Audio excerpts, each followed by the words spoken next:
அனைவருக்கும் வணக்கம்.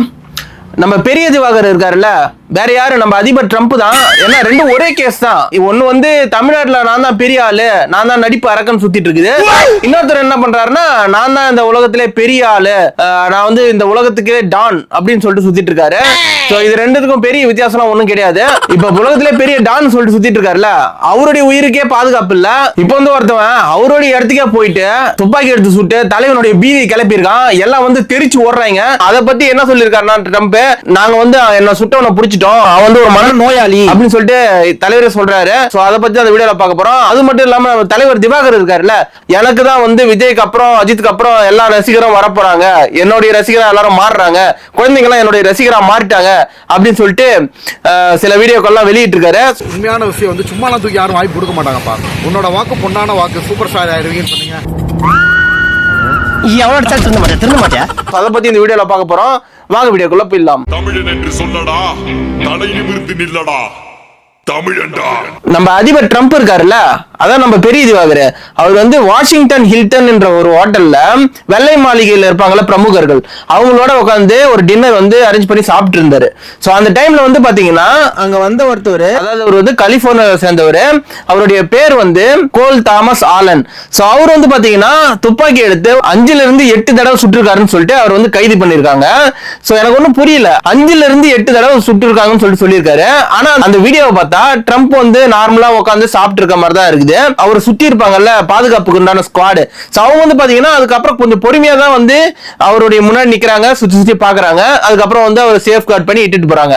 சோ 5-8 தடவை சொல்ற வரைக்கும் அவங்க என்ன பண்ணிட்டு இருந்தாங்க, ஒரு அதிபர் இப்ப வந்து ஒரு போர் நடந்துட்டு இருக்கு இன்னொரு நாட்டுக்கும், அந்த இடத்துல வந்து எவ்வளவு செக்யூரிட்டி இருக்கும், அந்த இடத்துல வந்து ஒருத்தன் வந்து நின்று 5-8 தடவை, அதுவும் இல்லாம அவன்கிட்ட வந்து துப்பாக்கி இல்லாம நிறைய ஆயுதங்கள் இருந்ததா சொல்றாங்க. சோ இதெல்லாம் வந்து பார்க்கும்போது நம்ம ட்ரம்ப் பேசினார்ல, அவருடைய கமெண்ட் செக்ஷன் கீழே ஒருத்தர் கமெண்ட் பண்ணிருக்காரு, என்னன்னா another distraction to distract us from the previous distraction that was distracting us from the first distraction.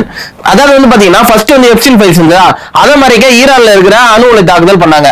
அந்த அணு உலை தாக்குதலை மறைக்க ஈரானுடைய அதிபரையே கொண்டாங்க. அந்த அதிபரை கொல்ல ஒரு வாரே வந்து உருவாச்சு. அந்த வாரம் மறைக்க இப்போ வந்து துப்பாக்கி சூடு அப்படின்ற மாதிரி தான் இருக்குது. அதை பத்தி ஒரு தவற மறைக்க அதை விட பெரிய விஷயம் அப்படின்னு சொல்லிட்டு மாத்தி மாத்தி போயிட்டே இருந்தா இது எங்க போய் முடிய போகுதுன்னே தெரியல. இதுக்கு எண்டு கார்டு வந்து தலைவன் தான் போடணும், அதாவது பாத்தீங்கன்னா நம்ம பெரிய திவாகர் தான் போடணும். அதாவது பாத்தீங்கன்னா நிறைய பேர் கமெண்ட் பண்றது என்னன்னா இவரை வந்து கிரியேட் பண்றது அப்படின்னு சொல்லிட்டு கமெண்ட் பண்ணிருக்காங்க. பண்ணாலும் பண்ணுவாங்க, அந்த மாதிரி நம்ம சொல்ல முடியாது இல்ல, அவங்க வந்து சொல்றாங்க, அந்த கமெண்ட் பண்றவங்க சொல்றாங்க. ஓகேவா, இந்த மாதிரி எல்லா நாட்டிலையும் போய் பிரச்சனை பண்றது, எல்லா இடத்துலயும் வந்து நான் தான் பெரிய ஆளும் காட்டுறது. சோ இந்த மாதிரி இருந்தா கண்டிப்பா வந்து இந்த மாதிரி அச்சுறுத்தல் எல்லாம் இருக்கும். இதெல்லாம் வந்து இதுக்கெல்லாம் வந்து தயாராகிட்டு வரணும். எல்லா ரிசோர்ஸும் எனக்கு வேணும், எல்லா நாடும் எனக்கே தான் இருக்கணும் அப்படின்னு நினைச்சா இந்த மாதிரி தாக்குதல்கள் நிறைய நடக்க செய்யும். அது வந்து அவரே சொல்லிக்கிறார், அதிபர் பதவின்னு இருக்கும்போது இதெல்லாம் வந்து நார்மலா நடக்கிறதா, அவன் வந்து ஒரு மனநோயாளி அப்படின்னு சொல்லிட்டு இவரே சொல்றாரு. அப்புறம் எதுக்கு கைது பண்ணணும், மனநோயாளி இல்ல, சோ விட்டு விட வேண்டியதானே. அது இல்லாம இவங்க இன்னொரு விஷயம் என்ன சொல்றாங்கன்னா, ஒருத்தர் இவ்வளவு பெரிய பதவியில் இருக்கிற ஒருத்தர், அமெரிக்கா அந்த உலகத்து வல்லாதிக்க நாட்டோடைய அதிபர், அவருக்கு ஒரு தாக்குதல் நடத்தும் போது அவர் சுட்டு பிடிக்கலாம்ல. இது வந்து அவரே செட்டப் பண்றதுன்ற மாதிரி சொல்றாங்க. அது என்னன்னு தெரியல. சரி ஓகே, இதெல்லாம் வந்து நடந்துட்டு இருக்க போது நம்ம தலைவர் திவாகர் இருக்காருல்ல, அவர் வந்து என்ன சொல்றாருன்னா, நான் தான் இந்த விஜய்க்கு அப்புறம் அஜித்துக்கு அப்புறம் இந்த சிவகார்த்திகேயன் அப்புறம் எனக்கு தான் வந்து அதிக ஃபேன்ஸ் இருக்காங்க. எனக்கு உண்டான ஒரு ஃபேன் கிளப் வந்து இப்ப வந்து தமிழ்நாட்டுல கிரியேட் ஆயிட்டு இருக்கு. கிட்ஸ் ஃபேன்ஸ் வந்து அவருக்கு தான் அதிகமாயிட்டே வருதான். அடுத்த தமிழ் சினிமாவே தூக்கி நிறுத்த போறது அவர் தானா. இவன் எவ்வளவு அடிச்சாலும் தாங்கறான், ரொம்ப நல்லவன்டா அப்படின்னு சொல்லிட்டு வடிவேல் சொல்லுவார்ல, அந்த மாதிரி நம்ம திவாகர் எவ்வளவுதான் நம்ம திட்டினாலுமே அவன் வந்து மறுபடியும் வீடியோ போட்டுட்டு தான் இருக்கான். அவனை சொல்லி நிறுத்துங்களேன்டா அப்படின்னு சொல்லிட்டு நம்ம கோபி சுதாகர் சொல்லுவாங்க. அந்த மாதிரிதான் வந்து எங்க போய் நிறுத்த போறான்னு தெரியல. அந்த மாதிரிதான் இப்ப ட்ரம்பும் வேலையை பார்த்துட்டு இருக்காரு. அவர் வந்து எல்லா நாட்டுக்கிட்டையும் இந்த மாதிரி வந்து வம்பிழுத்துக்கிட்டு தேவையில்லாத வேலையெல்லாம் பார்த்துட்டு இருந்தாருன்னா கண்டிப்பா அவருக்கும் இந்த மாதிரி சம்பவங்கள்லாம் நடக்கதான் செய்யும். இது வந்து every action have a opposite reaction. அதாவது பாத்தீங்கன்னா நீ என்ன செய்யறியோ அதுக்கு உண்டான விளைவுகள் உனக்கு கண்டிப்பா கிடைக்கும். நீ என்ன விதைக்கிறாயோ அதை தான் வந்து அறுவடை செய்வாய். அந்த மாதிரி தான் இப்ப போயிட்டு இருக்கு. அதனால வந்து ட்ரம்ப் அவர்கள் யாருக்கும் வந்து பிரச்சனை இல்லாம எந்த நாட்டையும் வந்து அடக்கி ஆளணும்னு நினைக்காம இருந்தாருன்னா அவரு வந்து நிம்மதியா இருக்கலாம். அப்படி இல்லைன்னா இந்த மாதிரி சம்பவங்கள்லாம் நடந்துட்டா இருக்கும். அதை வந்து எதிர்கொள்றது அவரு தான் பாத்துக்கணும். சரி ஓகே, இந்த மாதிரி செய்திகள்லாம் நம்ம வந்து நம்ம சேனல்ல போடலாமா அப்படின்னு சொல்லிட்டு மறக்காம கமெண்ட் செக்ஷன்ல கமெண்ட் பண்ணுங்க.